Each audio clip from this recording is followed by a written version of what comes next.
waaqa birattis hojii qulqullaa'aa, hojii kabajamaa bakka waggaa irratti 70,000 ol walitti qabuu dandeenye jira። እያንዳንዳችን የምንለግሰው ደም የአንድን ሰው ህይወት እንደሚያስቀጥል የአንድ እናትን ህይወት እንደሚያስቀጥል ወሊገላ ዩኒቲ ኩመጃ ኦል ከንተው ባቲ ጃቶሊክ መነጋገር በቀጣይ በተለይ ከጾም ወቅት ጋር በተገናኘ ተደጋጋሚ ጊዜ ነው የምናደርገው።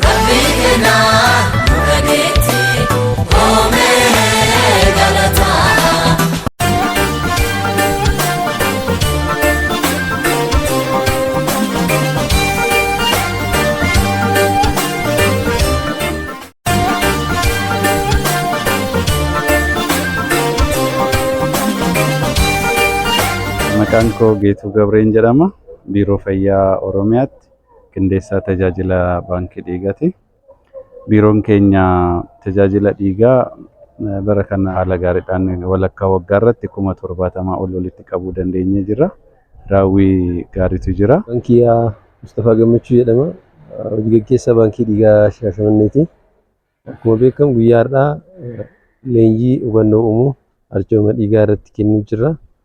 keessattuu bara 2018 kan karoora waggaa irraa karoorfanne keessa persentii 112 irra jira.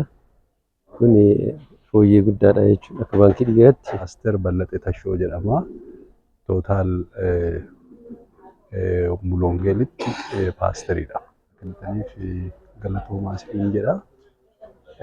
Inni biraa immoo waa'ee dhiiga arjoomuu leenjii kana irratti yeroo leenjiinu lubbuu namootaa keessattuu haadholii lubbuu isaanii baraaruu akka ta'e leenjii irra argannee jirra.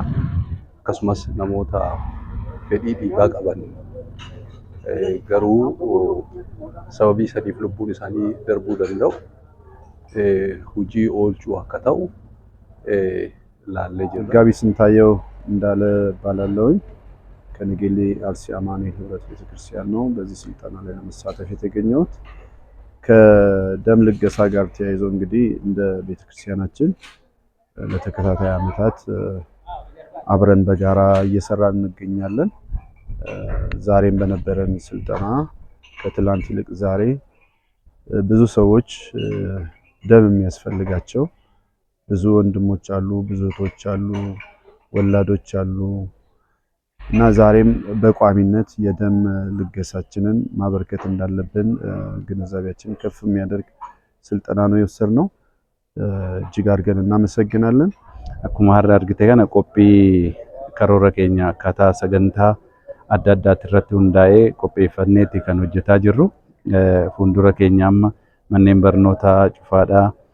Soomanni amantaa Ortodoksii fi Musliimas seenaa jira waan ta'eef namoonni waliigala dhiiga yuunitii 6,000 ol kan ta'u baatii jaatolitti qabnira.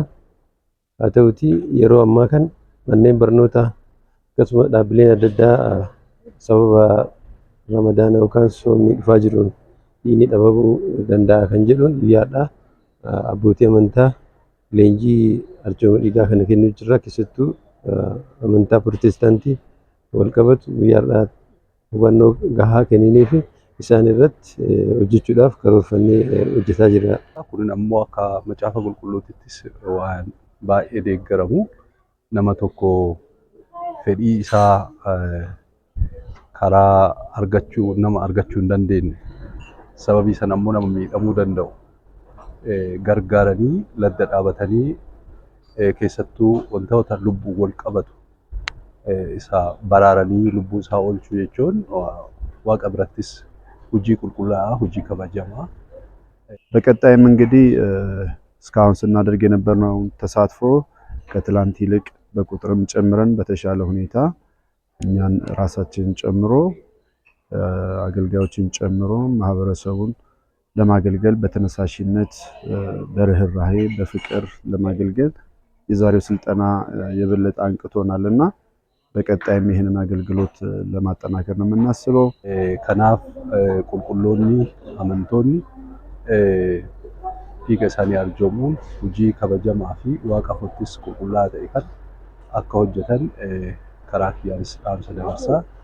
Anis namoonni kana irratti akka hirmaatan hubannoo akka argatan dhaamsa dabarsuun karaa kiyyaan gargaaruuf waadaan seenaa. Narraas waan eeggamu godhuuf waan barbaachisu hundumaayyuu itti hirmaadhaa jechuudha። ከአስተባባሪዎቹ ጋር መነጋገር በቀጣይ በተለይ ከጾም ወቅት ጋር በተገናኘ ተደጋጋሚ ጊዜ ነው የምናደርገው። ለዛ ህዝባችን በማዘጋጀት የደም ልገሳውን ለማድረግ ሙሉ ፈቃደኞች ነን። ይህንን መልእክት እንግዲህ የምታዳምጡ ሁላችሁ ደም ህይወት ነው።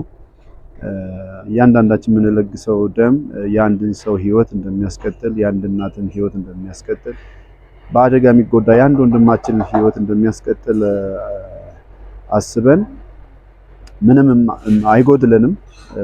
በአጭር ጊዜ ውስጥ የሚተካ የሚችል ጉዳይ ነው። እግዚአብሔርን የሰጠንን ይሄንን ብናካፍል የብዙ ሰዎች ህይወት እንደሚቀጥል እናምናለን እና በዚህ በጎ ስራ አብራችሁ እንድትሳተፉ ይሄንን አገልግሎት እንድትደግፉ እንድትተባበሩ በእግዚአብሔር ስም ጥሬን አስተላልፋለሁ። Mana kana keessatti hin soomnee fi keessattuu amantoonni wangeela Itoophiyaa carraa kanaan akka gidduu kana keessa yookiin bakka namoonni sooman baay'inaan sooman kanatti isaan dhiiga akka arjooman isaan waliin hojjetaa jirra.